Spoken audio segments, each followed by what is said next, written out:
plain उडेको बनाउनै पाएन हेर्नु त त्यही हो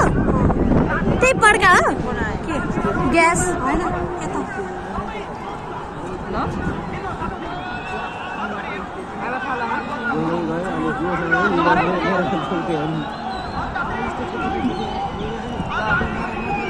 कोठाइमा बसेर बाहिर जुनिसका बोल्यो कोठाइमा बसेर है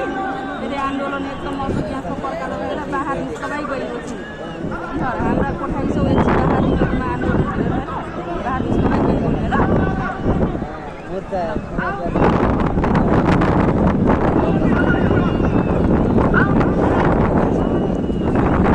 जाने बित्तिकै त पर्काउन थालिहाल्छु त यहाँबाट डाइभर्ट गरेर चाहिँ आधी मान्छे उतातिर यहाँ मात्रै एकछिन पक्नु न यही